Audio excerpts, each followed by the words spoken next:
사서 걱정하는 남자 에피소드 1. 제주 여행 1일차. 2023년 3월 중순 부모님과 처음으로 제주도 여행을 갔다. 집에서 1시간 반 거리 대구공항 7시 50분 비행기다. 공항 내 주차장은 1일 요금이 15,000원 정도. 주차 요금이 비싸다. 공항 옆 공영 주차장은 1일 요금 4,000원. 주차 자리가 부족할 수 있다고 하여 걱정되는 마음에 일찍 출발하기로 한다. 새벽 4시 30분 기상. 세수만 하고 자고 있는 아이를 들쳐 업고 서둘러 출발한다. 부모님 모시고 처음 가는 제주 여행이라 설렜다. 이런저런 얘기를 하다 북상주 IC로 진입을 해야 하는데 지나쳤다. 참고로 나는 길치다. 내비 없이는 운전 불가능이다. 짧은 순간 고민했다. 빠져서 다시 되돌아가서 진입해야 하나? 그냥 국도로 가야 하나? 망설이다 그냥 간다. 새벽이라 차량도 없고 출근 시간 전이라 늦진 않을 것 같았다. 대구 가는 길은 처음인데 목적지에 다다를수록 신호가 많다. 조금씩 불안해지기 시작한다. 늦지 않을 것 같은데 주차장이 많다면 기다렸다 차량이 빠져야 들어갈 수 있다.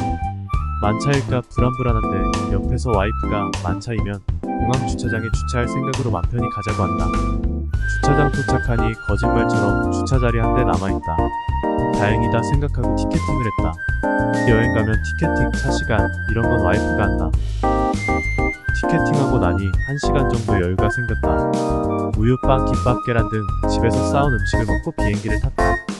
아이는 비행기 탄 게 재밌는지 여기 보고 저기 보고 창밖을 보고 쉴 새 없이 제잘거린다.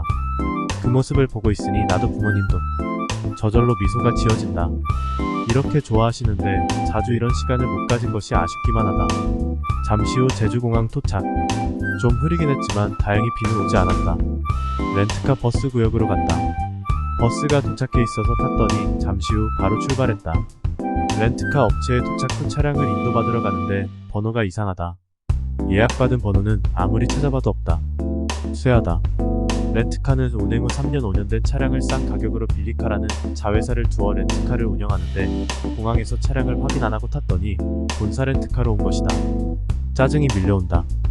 다시 셔틀을 타고 공항에 갔다가 다시 셔틀을 타고 빌리카로 가려니 다음 일정 시간에 늦을 것 같아 택시를 탔다. 빌리카에 도착 후 차량 위치로 가 차량 상태를 사진을 찍고 동영상 촬영을 한다.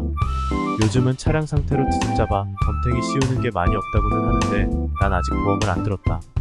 나름 알아본 바 렌트카 예약할 때 렌트카 업체에서 제공하는 보험은 사고 시 생각보다 보장 범위도 좁고 보장액도 적다고 해서 내 차 보험에 원데이 렌트카 보험 3일 추가해서 드는 게 낫다고 한다. 차량을 인도받고 1시간 이내 보험을 들어야 해서 다이렉트로 보험 추가하니 시간은 나름 걸렸지만 금액은 훨씬 싸다.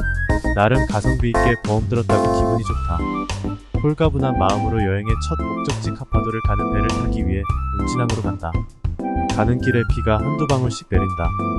오후에 비가 온다고 예보가 있어서 그러려니 하고 장대비만 안길 빌었다. 비가 와도 제주도 여행객은 많다. 주차장도 만차다. 차들이 돌아나가는 코너에 주차를 했다. 또 걱정이 된다. 차들이 돌아나갈 때 긁지는 않을까? 다른 데로 옮길까? 빈자리가 별로 없다. 그냥 세운다. 제발 긁지만 마라 하면서. 인터넷 예약을 할 땐 경로우대가 없었는데 현장에서 보니 경로우대 된다고 해서 할인받고 드디어 가파도행 배를 탄다. 아이는 아침부터 차도 타고 비행기도 타고 배도 탄다고 좋아했다. 가는 동안 렌트카 보험을 확인해보니 렌트카 반납 시간보다 약 3시간 보험 계약 시간이 모자란다. 다이렉트에 전화를 건다. 섬이라 그런가 연결이 안 된다. 3번 시도 후 포기한다. 아무 일 없길 바라며. 파도가 높더니 도착하니 비가 쏟아진다. 장대비는 아니지만 섬이라 바닷바람이 같이 부니 춥다. 모두 우비를 입고 여행객들의 뒤를 따라 카파도를 둘러본다. 카파도를 가로질러 마을 구경을 하고 청보리밭도 보는데 생각보다 보리가 덜 자랐다. 인터넷에서 본 것처럼 바람에 차라락 흔들리는 청보리를 기대했는데 3월이라 덜 자랐나 보다.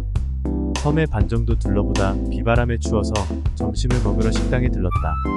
짬뽕과 문어짜장면을 주문했다. 가격은 좀 비싸지만 관광지라 생각하고 큰 소라가 들어간 짬뽕은 육지에서보다는 맛있었고 짜장면에 올라온 문어가 생각보다 커서 나름 만족스러웠다. 평소 국물은 드시지 않는 아버지도 짬뽕 국물이 맛있다며 잘 드시는 걸 보니 다행이다. 또 아이를 위해 메뉴에는 없는 볶기밥을 내어주신 사장님도 감사하다. 카파도는 체류 시간이 2시간이라 밥 먹고 나니 돌아갈 시간이다.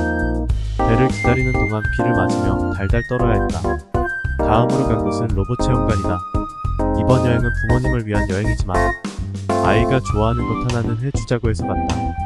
입장료가 너무 비싸 아이와 엄마만 들어가고 부모님과 나는 차 안에서 이런저런 얘기를 하며 기다렸다. 아이가 만족스러운 표정으로 나오는 걸 보니 흐뭇하다. 행복이 큰 데 있는 게 아닌데 자꾸만 큰 행복만 바랄 것 아닐까 싶다.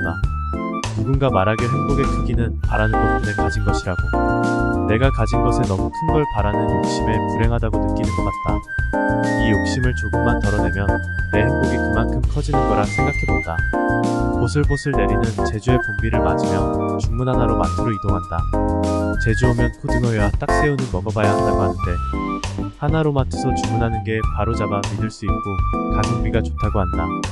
딱새우는 너무 비싸 숙소 근처 올레시장에서 먹거리 살 때 같이 사기로 하고 숙소로 이동한다.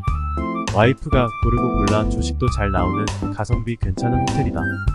들어가니 예약 사이트에서 본 것보다 침대랑 욕실이 하나씩 더 있었다. 덕분에 코를 심하게 고는 아버지는 멀리 떨어진 침대를 쓰셨다. 와이프와 둘이 호텔에서 가까운 올레시장에 먹거리를 사러 갔다. 비가 와도 시장엔 관광객이 바글바글했다. 장인 장모님 생각이 나서 천혜향을 처갓집으로 택배 보내고 흑돼지 볶음밥, 딱새우와 사람들이 잔뜩 줄 서 있는 고로케 같은 만두를 포장해 왔다. 이렇게 고등어회, 딱새우, 흑돼지 볶음밥, 만두 그리고 천혜향 막걸리로 첫날 저녁 식사를 했다. 나와 우리 가족은 술을 좋아하진 않는다. 그런데 기분 탓인지 상큼하고 달달한 천혜향 막걸리는 너무 맛있다. 넷이서 한 병을 다 마시고 모자라서 가파도에서 사온 보리 막걸리도 마셨는데 이건 너무 진하다. 내 입에는 안 맞다. 배부르게 먹고 야경을 보다 다들 피곤했는지 일찍 잠들었다.